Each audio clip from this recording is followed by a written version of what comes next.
नमस्कार मित्रांनो, मी स्वाती तोरसेकर एशा पृथ्वीमध्ये तुमचं स्वागत करते. सप्टेंबर 2025 चा महिना आठवा. त्या महिन्यामध्ये आपली सुद्धा मनोवस्था काय होती ती. एक प्रकारे अमेरिकेशी ट्रेड डील होणार का नाही ह्याच्यावर खूप मोठं प्रश्नचिन्ह आलेलं होतं. आणि त्याचं कारण केवळ भारतीय शिष्टमंडळ कितीही प्रयत्न करत होते तरी देखील त्याला अमेरिकन शिष्टमंडळाकडून प्रतिसाद मिळत नव्हता. किंबहुना प्रतिसाद म्हणून सोशल मीडियामध्ये त्यांचे जे वरिष्ठ पदाधिकारी आहेत किंवा त्यांच्या आतल्या गोटातली माणसं आहेत, ती सगळी भारतावरती आग ओकत होती. तो सगळा विखार जो आहे, त्या विखाराने वातावरण पूर्णपणे बदललं आणि अशी अवस्था आली, की कुठलाही भारतीय ते जे काही घडतं आहे, त्याचं समर्थन करूच शकला नसता. आणि मग कोणी ना कोणीतरी ट्रम्पना सावध करण्याची गरज होती. अमेरिकेमध्ये काही भारतीय वंशाची माणसं कमी नाहीयेत. त्यांच्यातल्याही काही जणांनी थोडंसं जागं करण्याचा प्रयत्न केला, सावध करण्याचा प्रयत्न केला. पण ट्रम्प आणि त्यांची टीम ही पूर्णपणे त्या एका विशिष्ट प्रचाराच्या कह्यामध्ये गेलेली होती. आणि एक अशी धुंदी अजूनही ती संपलेली नाहीये, लक्षात ठेवा. अशा एका धुंदीत होते, की आम्ही निर्वाणीचा इशारा देणार, आम्ही निर्वाणीची धमकी देणार आणि भारत गुडघे टेकत आमच्या समोर येणार. तुम्हाला आठवत असेल 3 महिन्याची धमकी दिलेली होती, की अगोदर तर पहिले तर 25% टेरिफ लावला, म्हणजे आपण म्हणत होतो 18चा 25, 25चा मग आणखी 25 लावले, त्याच्याने 50% झाले. आणि या सगळ्या प्रकारामध्ये कुठेही भारताचं मत जे आहे ते विचारात घेण्याची तसदी सुद्धा घेतलेली नव्हती. या सगळ्याला म्हणतात ना, आगीत तेल ओतायचं काम पाकिस्तान करत होतं. आणि पाकिस्तान प्रणीत तिकडच्या काही एनजीओज करत होत्या. म्हणजे स्वयंसेवी संस्था ज्यांच्या सल्ल्याने ट्रम्पची टीम चालत होती. तेव्हा त्यांना एक गोष्ट कळली नाही, की भारत अशा तऱ्हेने बदलणार नाही म्हणून. पुतीन यांनी सुद्धा सांगण्याचा प्रयत्न केला, की नरेंद्र मोदींसारखा नेता हा 3 वेळा भारतामध्ये पंतप्रधान म्हणून निवडून आलेला आहे. त्याला हलक्यात घेऊ नका. त्यांच्याबद्दल अशा प्रकारची विधानं करणं हे काही बरोबर नाही. असं पुतीन यांनी सुद्धा ट्रम्पना ऐकवलेलं होतं. पण तरी सुद्धा जाग आलेली नव्हती. वातावरण इतकं प्रदूषित आणि कलुषित झालं, की सरते शेवटी डेमोक्रॅट पक्षामधले आणि रिपब्लिकनांच्या मधले काही ज्याला आपण बुद्धी शाबूत असलेले लोक आहेत, ते अखेर सरकारला इशारे द्यायला लागले, की तुम्ही जर का असं केलं तर गेली 2 दशकं, 2-2.5 दशकं आम्ही जी भारत अमेरिका मैत्री बांधत आणलेली आहे, तिला तुम्ही पूर्णपणे पलटवून टाकाल आणि भारत त्यानंतर अमेरिकेच्या जवळपास सुद्धा येऊ शकणार नाही. ह्या ही सगळी वक्तव्य सुद्धा येत होती मीडियामध्ये, पण कोणीही त्याची दखल घेताना दिसत नव्हतं. कारण ती एक धुंदी होती, की मी जगाचा राजा आहे आणि मी म्हणेन, मी हुकूम सोडीन तसं लोकांनी ऐकायला पाहिजे.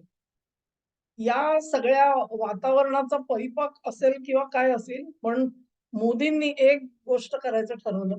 त्यांनी स्वतःहून सुद्धा जाहीर इशारा दिलेला होता, की या देशामधले शेतकरी, मच्छीमार आणि पशुपालक यांच्यावरती कुऱ्हाड कोसळेल असं कुठचंही डील मला नकोय.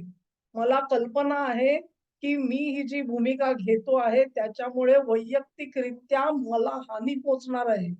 माझं नुकसान होणार आहे, मला इजा पोहोचवली जाऊ शकते. परंतु मी त्याला भीक घालत नाही. या लोकांच्या हिताला बाधा येईल असं माझ्या हातून काहीही घडणार नाही. हा इशारा सरतेशेवटी पंतप्रधानांना जाहीररित्या द्यावा लागला. तरी देखील डोळे उघडलेले नव्हते. यानंतर मग मोदींनी असं ठरवलं, की ठीक आहे, कदाचित इतक्या जाहीर धमक्या सुद्धा जर का त्यांच्या कानापर्यंत पोहोचत नसतील, तर दुसरा मार्ग अवलंबावा लागतो. त्यामुळे आपले राष्ट्रीय सुरक्षा सल्लागार श्री अजित डोवल यांची खास पाठवणी केली गेली. ते वॉशिंग्टन DC मध्ये गेले आणि अर्थात त्यांनी जी बैठक घेतली ती मार्को रुबियो यांच्याशी. मार्को रुबियो हे अमेरिकेचे परराष्ट्र मंत्री आहेत. त्यामुळे इतर लोक जे आहेत, जे ऑलरेडी बेसेंट असतील, लुटनिक असतील, नवारो असतील, हे जी काही मुक्ताफळं उधळत होते, त्यांच्यासोबत बोलून तर काही उपयोगच नव्हता. थोडंफार डोकं शाबूत असलेला जर कोणी माणूस दिसत असेल समोर, तर तो मार्को रुबियोच होते. तेव्हा रुबियोंशी दोवल ह्यांनी संभाषण साधलं. मार्को रुबियो ह्यांचं दुसरं एक वैशिष्ट्य असं, ते चायना हॉक समजले जातात. म्हणजे कुठल्याही परिस्थितीमध्ये चीनच्या सोबत तडजोड करू शकत नाही असा हा माणूस आहे. आणि मग रुबियोंशी बोलताना दोवल यांनी निरोप पोहोचवला. तो काय निरोप होता? मोदींनी सांगितलेलं होतं, की लक्षात घ्या तुम्ही, की तुम्ही जी अडवणूक करता आहात आणि तुम्ही जी भूमिका घेता आहात, मला हीच भूमिका घ्यायची असेल, तर भारताची हरकत नाही. ट्रम्प यांची कारकीर्द संपेपर्यंत भारत थांबायला तयार आहे. हा जे वाक्य आहे ना, हे वाक्य अतिशय महत्वाचं आहे. लक्षात घ्या. तुमचा चॉईस आहे. आम्ही थांबायला तयार आहोत. तुम्हाला जर का काही ह्याच्यामध्ये करून हवं असेल, तर तुम्हाला असे निर्वाणीचे इशारे देता येणार नाहीत. भारत अशा प्रकारच्या धमक्यांना भीक घालणार नाही. जे काय असेल ते सोसायला आम्ही तयार आहोत. आमचं जे काय व्हायचं ते आम्ही बघून घेऊ. पण तुम्ही अशा गमजा करू नका, अशा भ्रमामध्ये राहू नका, की जितकं तुम्ही दडपण आणाल, जितक्या तुम्ही धमक्या द्याल, तितका भारत वाकेल आणि तुमच्या कह्यामध्ये येईल. तुमच्या आज्ञेवर हुकूम काम करेल. ही जी तुमच्या मनामध्ये जी कल्पना आहे, ती भ्रामक कल्पना आहे आणि ती कायमची बाजूला ठेवा. आता ट्रम्प यांची कारकीर्द संपेपर्यंत भारत बाजूला बसायला तयार आहे, हे वाक्य अतिशय महत्वाचं होतं. आणि ट्रम्प यांची कारकीर्द खरं सांगायचं तर संपणार आहे ती 4 वर्षांनी संपणार आहे. म्हणजे 28 पर्यंत ते असणार आहे. Legally speaking.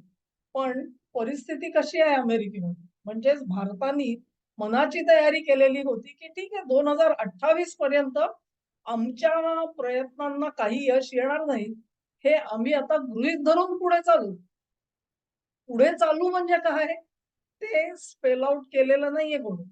परंतु त्याचा अर्थ अमेरिकेला समजतो, की तुम्हाला जर का समतोल साधायचा असेल 2 ध्रुवांमध्ये, तर तुम्हाला भारत एका बाजूला झुकलेला चालणार आहे का? हा प्रश्न अमेरिकेने स्वतःला विचारायला पाहिजे होता. जो ते सप्टेंबर पर्यंत स्वतःला विचारत नव्हते.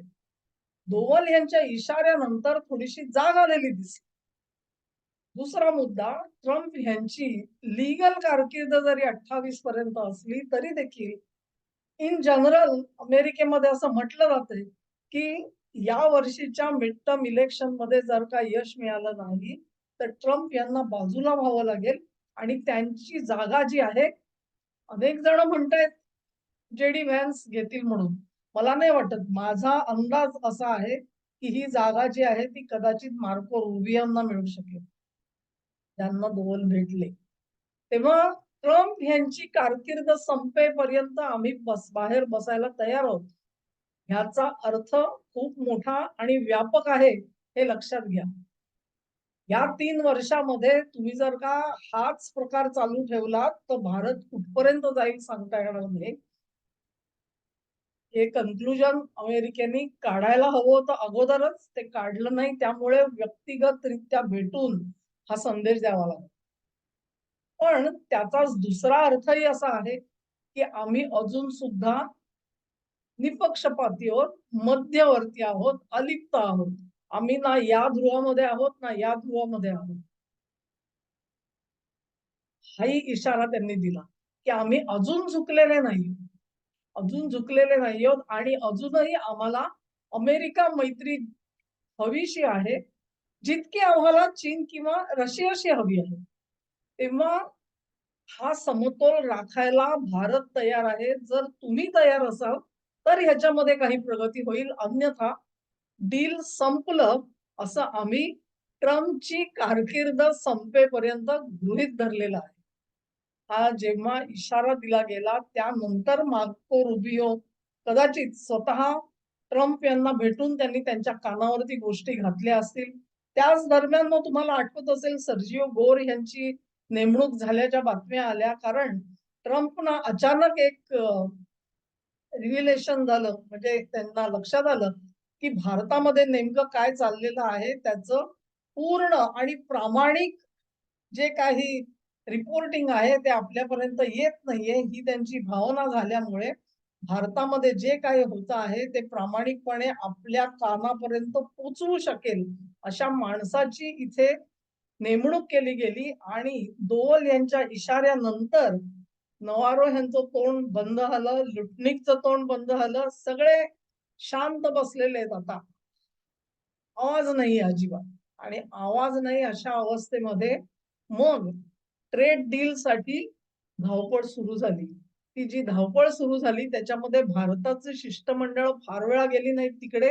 जास्त करून अमेरिकन्स तिकडे येत होते. आणि जेवढं मला आठवतंय त्यानुसार ते जे लोक येत होते त्यांच्यापैकी कोणीही मंत्री लेवल पर्यंत सुद्धा भेटू शकला नाही. मंत्री लेवल सोडा, काही त्यांच्या डेलिगेशन्सना तर चक्क जॉईंट सेक्रेटरी लेवलला भेटायला लागत होते.